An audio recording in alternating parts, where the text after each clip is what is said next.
402. The Good Life. Chalcedon Report number 345, April 1994. The good life has long been an object of man's desiring all over the world. In this century, this goal has been democratized and popularized so that countless numbers of peoples regard the good life as a human right. In our time, the good life has been defined in economic terms, whether by Marxists or by the believers in democracy. All men should have the, quote, right, end quote, to freedom from want and from other human problems. Whereas once the attainment of such economic sufficiency was seen as a result of work and thrift, it has been in this era detached from character. It is a, quote, human right, end quote, which the state is supposed to guarantee. The state has attempted to do so. It has been an easy road to power, but it is now a rapidly approaching terminal bankruptcy. The quest has marked Europe and North America, and it has spread to Asia, Africa, Central and South America, and elsewhere. The illusion that what character and work can sometimes give, the state can always give, is very widespread. The great expeditor of this economic dream of the good life has been held to be the state. The modern state no longer offers justice, it offers the good life, economic security. In the process, it is destroying its economy and also the character of its peoples. The politico-economic attainment of the good life is a fool's hope. However, just as people are ready to, quote, invest, end quote, in get-rich-quick schemes whose promoters make millions, they're ready to believe that the good life can be handed to them as a political grant. The will to be deceived is very great. Because men are sinners, they are easily deceived because their lives are based on a delusion, the faith that they can be their own God and determine good and evil for themselves. Genesis chapter 3, verse 5.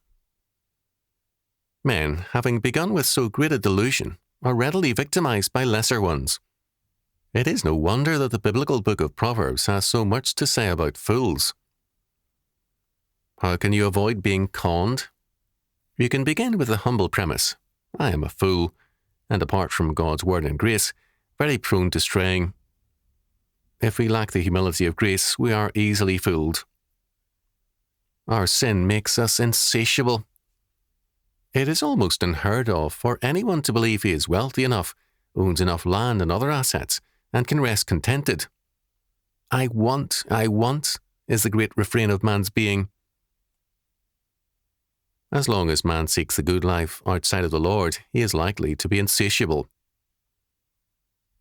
When I lived in Nevada about 50 years ago, a man who worked at a major gambling casino said that he personally had seen only one gambler end the night ahead, and that was because he passed out drunk while still winning. Perhaps more left winners, but he was in substance correct. Insatiability led people to gamble until they lost. Their, quote, good life, end quote, was a very sorry one. How we define the good life tells much about ourselves. The definition of it is a mental exercise that leaves most of us wanting in any Christian sense. We ask for the flesh pots of Egypt rather than the promised land. We are told in John chapter 14, verse 6, that Jesus told Thomas, I am the way, the truth, and the life. No man cometh unto the Father but by me. Now, this being true, the world as a whole is choosing the bad life. Moreover, too many people want the bad life, and yet, as churchmen, want it with God's blessing. They believe that faith exempts them from God's law and judgments. The good life does not require asceticism, but it does mean that we seek first, or above all else, the kingdom of God and his righteousness or justice. Matthew chapter 6, verse 33. It means that our life's focus is not on ourselves, but on the kingdom of God. The Pharisees of old shifted the focus, and the Pharisees of our time do also. They see their own salvation as the goal. They seek first their salvation, and little more. This supplants Christ and his kingdom with ourselves. A serious offence. Our priorities are all wrong if we see our salvation as the heart of the gospel. Our conversion means being regenerated to be a new creature, a member of the last Adam's new human race. 1 Corinthians chapter 15, verses 45 to 57, 2 Corinthians chapter 5, verse 17. As members of Christ's new humanity, we have Adam's task to exercise dominion and to subdue all things under our Lord's kingship. Genesis chapter 1, verses 26 to 28.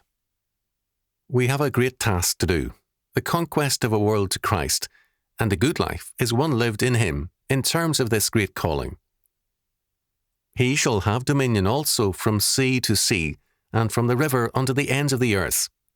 Psalm 72, verse 8. Our calling to the good life is to work and pray for this great and assured kingdom.